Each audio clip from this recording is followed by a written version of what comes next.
The pocket is also a very big part of the trouser part of the dress. Okay, so I've cut out the pocket for this, and when you see here SP, this is the side of the pocket, TP, top of the pocket. This labeling helps to guide you so you don't place the wrong side on the right side. Okay, so the same allowance I added on the side of the trouser part of the dress of the jumpsuit, that's the same allowance I've added on this side of the pocket. All right, and then half an inch all around the other side of the other three sides. This is for sewing the sides together, and the another half an inch here is for the top of the pocket. Same half an inch we have for the top of the trouser. I'm just going to go ahead and cut out this.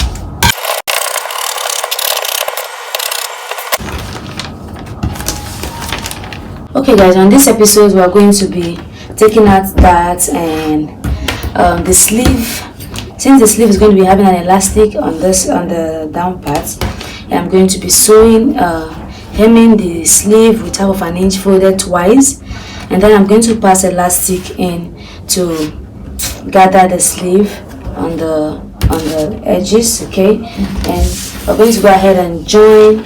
After taking out the darts for the back pieces, we're going to be sewing the bustier area, and for this particular jumpsuit we're using making our own bustier by using a breast pad, but the other class we used a breast pad, so you should definitely check out that class because each of the class has different thing you are learning, and the sleeve for the other class is different. So basically you are learning the upper bodies for that other one is also different, so it is two different designs altogether. Okay, so you are learning two different designs of making jumpsuits, and so do well to check out that class. I will leave the link to that other jumpsuit in the description box below. Do well to check it out. Okay, so this is it, and so we're going to be going to go ahead and sew. And I also cut out lining pieces for all of them, for all the upper bodies and the lower bodies as well. I've cut out lining pieces. I'm going to go ahead and sew with half of an inch, and we will do our alterations while on the sewing machine. Okay, these are the yokes. I've cut out the yokes, as you can see, because we're using two different fabrics for this jumpsuit, so we've cut it all out. Okay, and for the trouser part we also cut out the lining pieces. Okay, this is the trouser part. Also cut out the lining pieces, and this is the lining piece for the front, and then this is the lining piece for the back. So since this lining piece, we're just going to be placing one at the top like this, and I'm going to open it up and place the other just underneath, and then I'm going to take my measurements where from the waist to the hip line is about 8 inches, and we know that almost one inch here or 1.5 inch here is for the hip alignment for the bum, okay, to accommodate the bone. Okay, so because of that, so we're going to come down from here. We'll mark our 8 inches. So this is around the 8 inches where the zip should be stopping. So from here I am going to come down and then mark out half of an inch. So I'm going to be sewing here, leaving this place open so that we will join this place to the upper bodies and then attach the zip. Okay, that's the purpose. Okay, so this lining is to give this Ankara more strength, so that the zip will not tear. You know, the zipping down these dresses and zipping it up you can take some kind of energy because the dress is a body fitted dress. Okay, so sometimes when you zip it down with force, it might force the Ankara to fray, but if you have a lining supporting the Ankara will not easily tear. Okay, it is just so some people don't use lining in their jumpsuit, that I have noticed, but it is good. It is better you use lining, and if you can also lining it to the very end, but I feel that would be too much.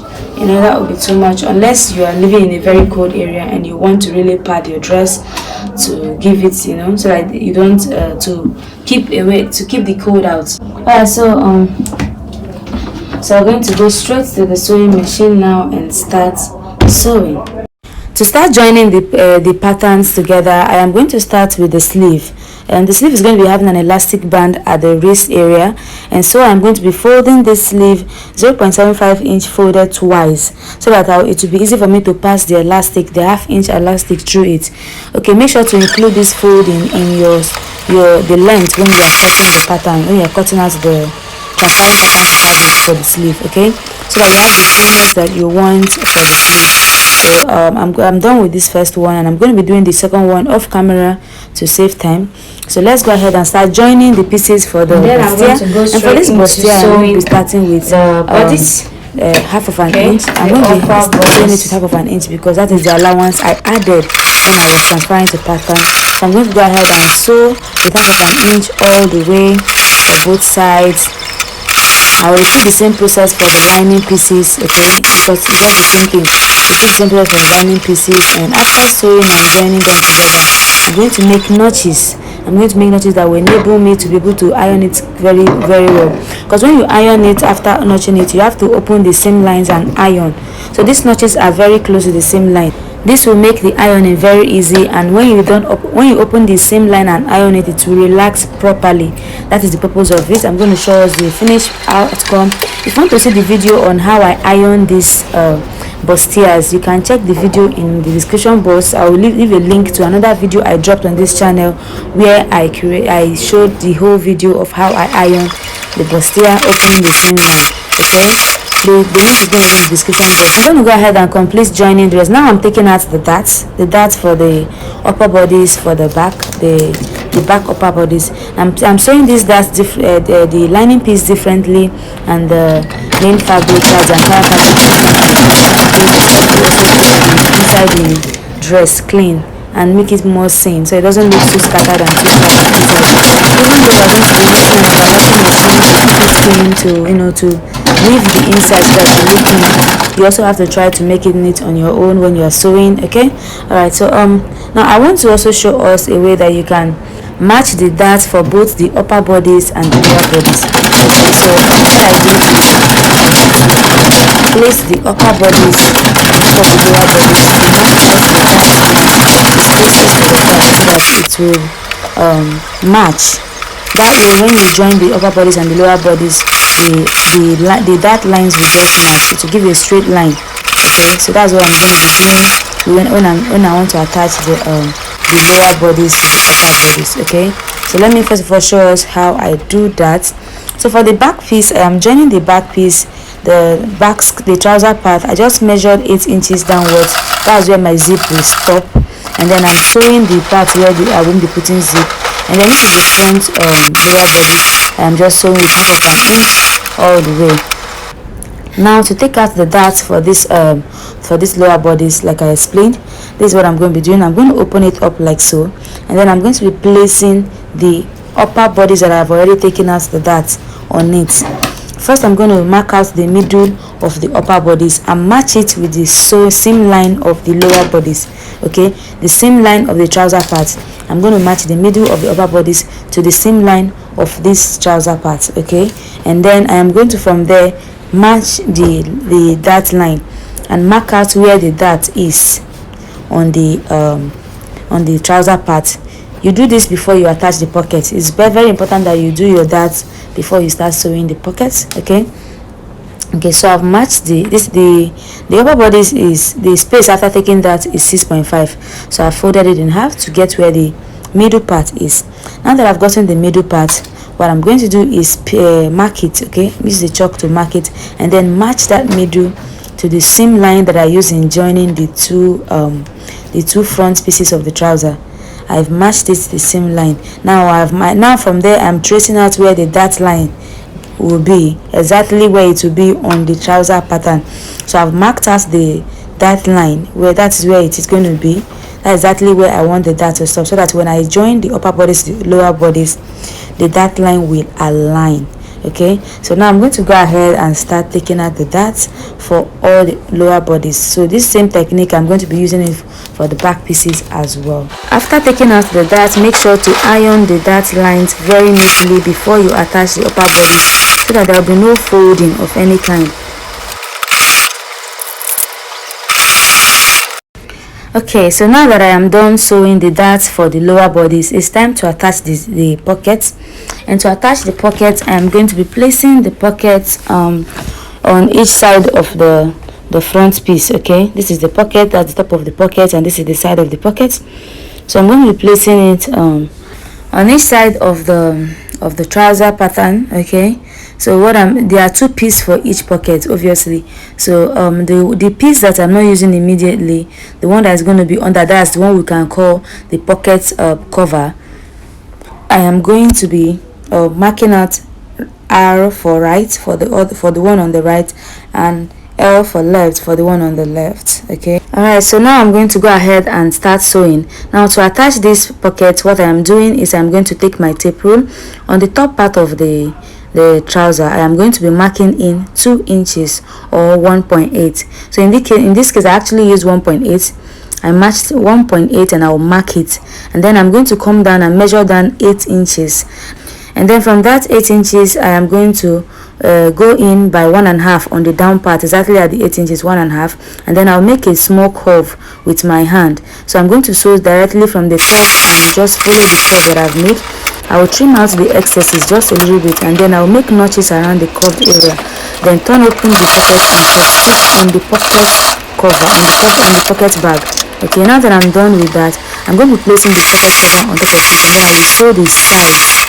I will just join the sides. Don't worry, the weaving is going to take care of making the other side very clean. Okay, now if you go ahead and iron this, so when I turn it in like this is your pocket, is well prepared and beautiful. Once you iron this, it's going to look very clean. Okay, it's going to look very relaxed and very clean. So I'm just going to go ahead and do the same thing on the other pockets. Just to save time, I will do that part off camera. All right, so let's get to it. I've ironed the bustier, as you can see here. Let me show us the way I ironed my bustier. Open the seam line and place this stay on it to keep it neatly permanently open like that. It helps to give it a beautiful finish. Okay, so I do that. If you want to maybe check out how I did this, I have videos on bustiers on this channel that I have also shown the full video of how I iron this. It's just using your steam iron and using the stay to keep it open. That's basically it, but you can check it out. I will leave a link to one of the videos in the description box below so you can check it out. And I've also ironed all of the parts for the back pieces. I've ironed all the darts too. So now I'm going to be attaching the yoke. So I'm going to be attaching the yoke part. I've also ironed the darts of the trouser part. And for the yoke, just like I did with when I was taking out the darts, that I took the darts for the main fabric differently, the darts for the lining piece differently. I'm going to repeat the same process when I am attaching the yoke. I'm going to attach the yoke differently as well. So starting with the back yoke, this is the back yoke. So I am going to be sewing it to the bodies like so.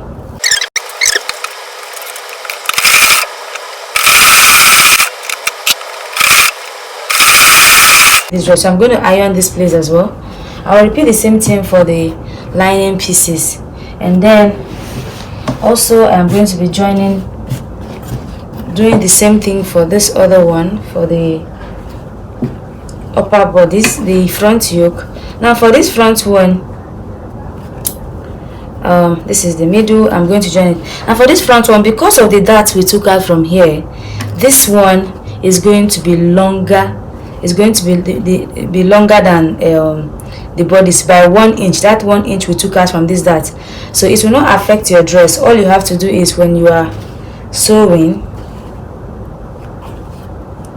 after joining these pieces together, you are just going to go ahead and trim out the excess on the yoke part.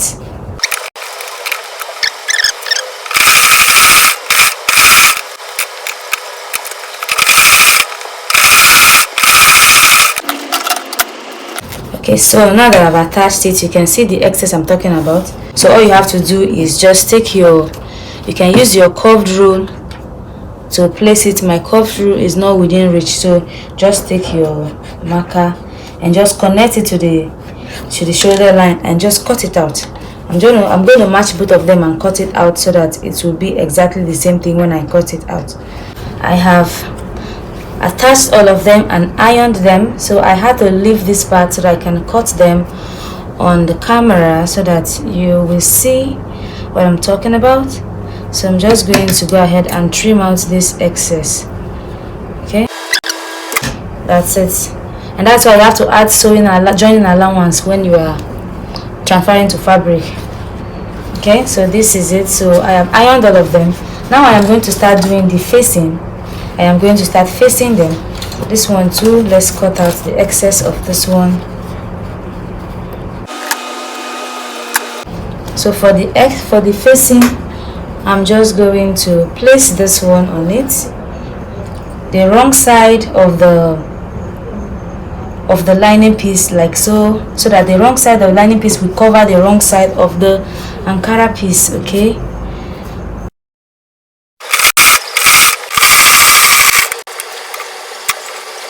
okay, so I'll do the same thing for this back pieces as well. And so I am going to give it a notch, make notches very close to the seam line. So whenever you sew curved edges, make sure to make notches close to the seam line when you make curved lines. Okay,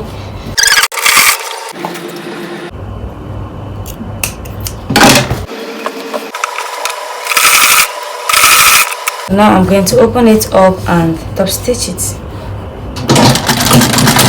As you can see, the top stitching is always on the line part.